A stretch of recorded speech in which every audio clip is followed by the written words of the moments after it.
Kristiani. Manajemen adalah inti dari administrasi, karena manajemen adalah alat pelaksanaan utama administrasi. Objek utama dari manajemen pelayanan publik adalah pelayanan itu sendiri.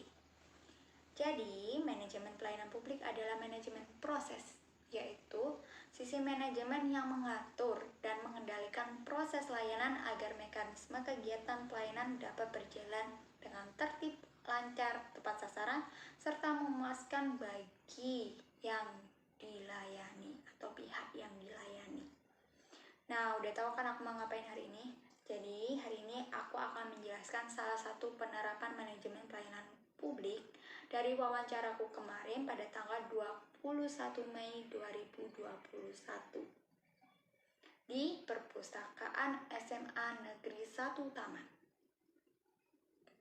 Nah, nanti setelah ini aku akan menampilkan cuplikan wawancara. Jadi, ini adalah tempat sirkulasi pelayanan perpustakaannya terjadi.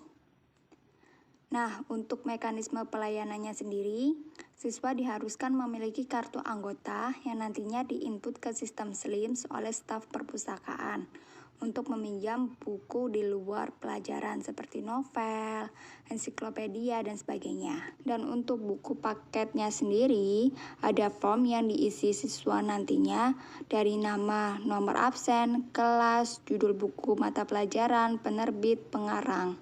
Data itu nanti disinkronkan.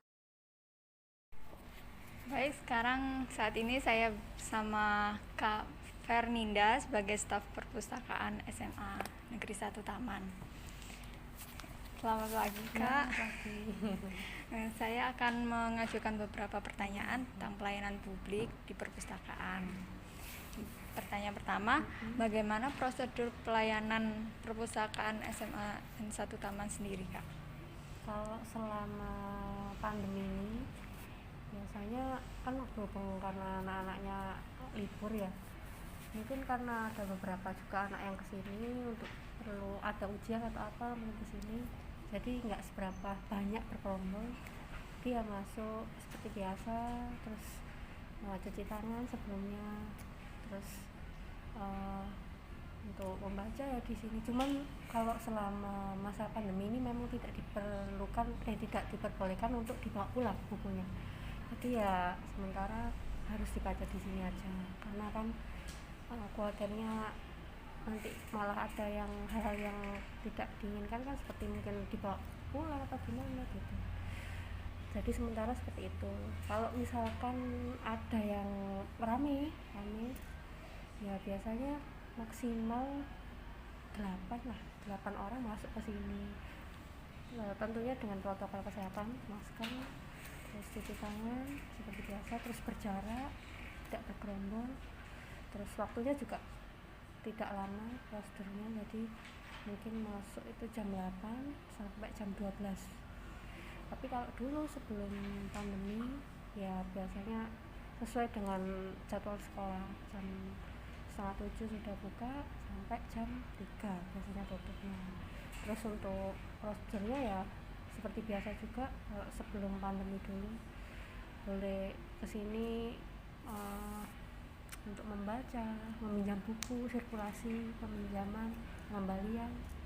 Terus kadang juga ada kegiatan belajar mengajar, guru yang mungkin mengajar di sini gitu. Terus ya untuk pelayanannya ya sirkulasi, ada referensi kayak gitu-gitu aja. Jadi untuk saat itu kayak gitu sementara.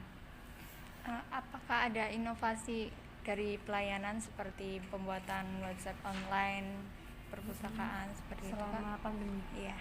Kalau untuk saat ini di SMA memang masih belum ada, karena problemnya juga di sini kan masih belum terpenuhi. Di sini tuh masih belum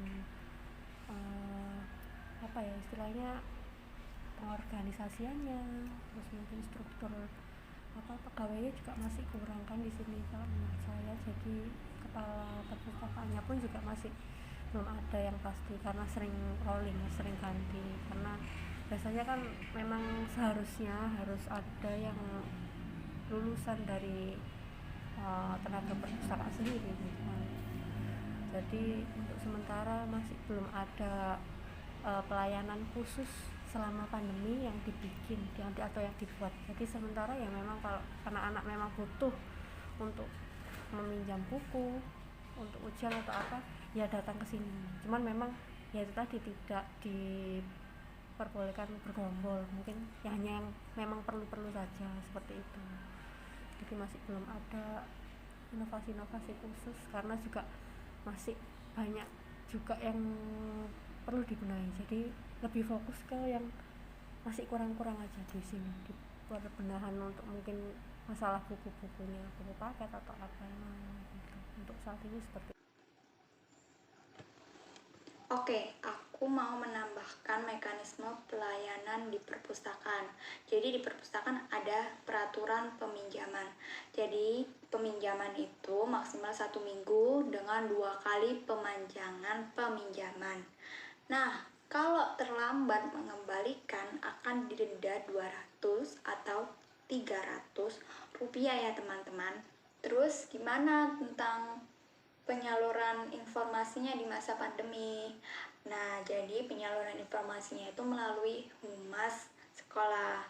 Namun, pelayanannya tetap ditentukan oleh pihak perpustakaan. Jadi perpustakaan itu nanti berdiskusi bagaimana pelayanan atau perubahan pelayanan di masa pandemi agar menyesuaikan di masa pandemi bagaimana. Nah, setelah diskusi nanti, setelah ditetapkan bagaimana hasil pelayanan yang baik di masa pandemi nanti, akan disampaikan ke humas sekolah untuk disampaikan ke guru, kemudian ke siswanya bagaimana pelayanan perpustakaan yang baru. Terakhir, dari sumber daya manusianya, staf perpustakaan telah mengikuti pelatihan untuk meningkatkan kualitas sumber daya manusia. Namun masih terdapat kekurangan tenaga kerja untuk mengelola perpustakaan. Baik, sekian penjelasan data yang aku dapat dari wawancara.